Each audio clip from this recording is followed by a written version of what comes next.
اب ہم دوسری وکٹوریا کی بات کریں گے۔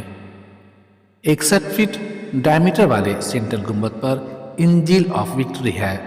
اس کو شامل کر کے وکٹوریا میموریل ہال 200 فٹ اونچا ہے۔ رومن میتھولوجی میں وکٹوریا فتح کی دیوی کا نام ہے۔ یہ فتح یعنی جیت موت پر ہے۔ تاریخی طور پر یہ دیوی جنگ کے میدان سے لوٹنے والے رومی فوجیوں کو انعامات دیتی تھی۔ گاڈس وکٹری کے چھوٹے مجسمے یا مورتی وکٹورولا کہلاتے تھے۔ جنگ جیتنے پر اسے رومن جنرلوں کو تحفے میں دیا جاتا تھا۔ اس زمانے میں لوگوں کو اس بات کا یقین تھا کہ جنگ کون جیتے گا، اس کا فیصلہ گاڈس وکٹوریا کرتی ہیں۔ اس لیے قدیمی رومیوں نے اس کے لیے آلٹر بنوائے، یعنی ایسے اسٹرکچر یا پلیٹ فارم جہاں قربانی دی جا سکے، پوجا کی جا سکے اور عبادت کی جا سکے۔ دیوی وکٹوریا موت پر فتح کو ریپرزینٹ کرتی تھی۔ قدیم روم میں اس کی یاد میں بہت سارے ٹیمپلز ہیں۔ گاڈس وکٹوریا سے جڑی بہت ساری سمبلز ہیں۔ ان میں لورل ریت بھی ہے۔ یہ مالا فوجی جیت کی علامت ہے۔ جنگ جیتنے کے بعد کمانڈوز اور بادشاہ اسے پہنتے تھے۔ اس کے ساتھ ونگ یعنی پر بھی ہے۔ یہ دونوں علامتیں وکٹوریا میموریل ہال کی انجیل آف وکٹری میں موجود ہیں۔ اس کی دیگر سمبلز میں palm branch, cherry hurt, shield بھی ہیں، جو یہاں نہیں ہے۔ البتہ وکٹوریا میموریل ہال کی گاڈس وکٹوریا کے منہ میں ایک بیگل یعنی ٹرمپٹ ہے، جسے آپ شہنائی بھی کہہ سکتے ہیں۔ یہ انڈین کلاسیکل ونڈ میوزیکل انسٹرومنٹ ہے۔ اگر گاڈس وکٹوریا کسی کی موت پر فتح کی نشانی اور جنگ جیتنے کا جشن ہے، تو یہاں لازمی طور پر 1857 کی پہلی جنگ آزادی کی تحریک پر انگریزوں کی فتح مراد ہے، جسے انہوں نے دی ریوولٹ کا نام دیا تھا اور اس بغاوت کو کچل دیا تھا۔ ہزاروں مارے گئے۔ لارڈ کیننگ نے ملکہ وکٹوریا کے بہاف میں 1 نومبر 1858 کو اعلان جاری کیا کہ اب ہندوستان پر ان کی حکومت ہوگی، شاید یہ بیگل یا شہنائی اس کی علامت ہو۔ فتح کی دیوی یعنی گاڈس وکٹوریا کا پاؤں کسی گول چیز پر ہے۔ اسے آپ دنیا قرار دے سکتے ہیں۔ اس زمانے میں برٹش حکومت کے بارے میں کہا جاتا تھا کہ اس کی سلطنت میں سورج کبھی نہیں ڈوبتا تھا۔ دوسرے لفظوں میں یہ دنیا پر فتح کی حکمرانی ہے، لیکن کچھ بھی یقین کے ساتھ نہیں کہا جا سکتا۔ ٹیکنیکل طور پر بات کریں تو اس کے نیچے بیئرنگ لگا ہوا ہے۔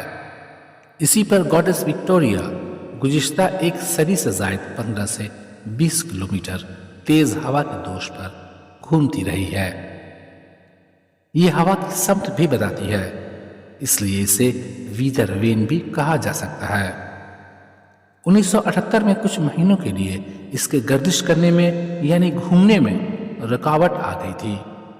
وکٹوریا میموریل ٹرسٹ نے اسے ٹھیک کرنے کے لیے 10,000 روپے انعام میں دینے کا اعلان کیا تھا۔ مقامی لوگوں، کمپنیوں اور غیر ملکی ماہرین نے درخواستیں دیں۔ بدیسی کمپنی جیسف اینڈ کمپنی کو سلیکٹ کیا گیا۔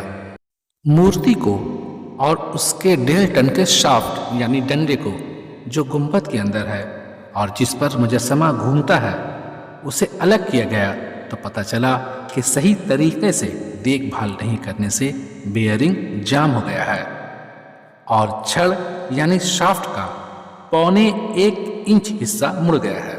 یہ بھی پتہ چلا کہ بیئرنگ کے گرم ہو کر پگھلنے سے پیدا ہونے والی چنگاری کو روکنے اور دھول سے رکاوٹ کو دور رکھنے والی مرکیوری ختم ہو چکی تھی۔ اسے درست کرنے کے لیے جیسف اینڈ کمپنی نے کوئی پیسہ نہیں لیا۔ 1992 میں بھی یہی پرابلم ہوا تھا، کسی طرح ٹھیک کیا گیا۔ یہ مجسمہ 4.5 میٹر یعنی 16 فٹ کا ہے۔ اس کا ڈیزائن ایک انگریز اسکلپچر یعنی نقاش لنزی کلارک نے تیار کیا تھا۔ جارج مانچینی نے اسے بلیک برونز میں کاسٹ کیا۔ اس کا وزن 3 ٹن یعنی 3000 کلو گرام ہے۔ یہ پیڈسٹل پر فکس ہے۔ اسے 1920 میں انگلینڈ کے شہر چیلٹنم میں تیار کر کے جہاز سے کلکتہ لایا گیا تھا۔ سینٹرل ڈوم 55 میٹر یعنی 182 فٹ کا ہے۔ اس کے چاروں طرف ایلیگوریکل اسکلپچرز ہیں جس میں آرٹ، آرکیٹیکچر، جسٹس اور چیریٹی شامل ہیں۔ نارتھ پورچ پر پروڈنس، مدرہڈ اور لرننگ ہے۔ وکٹوریہ میموریل ہال کو 20ویں صدی کا تاج محل کہا جاتا ہے۔ کہیں کہیں اس کی جھلک بھی دیکھنے کو ملتی ہے۔ اس کا بڑا گنبد اور چاروں مینار پر چھوٹے چھوٹے گنبد تاج محل کی یاد دلاتے ہیں۔ دونوں میں کامن چیز مکرانہ کے سنگ مرمر کا استعمال اور یہاں بنی جالیاں ہیں۔ پوری عمارت کا وزن 80,300 ٹن ہے۔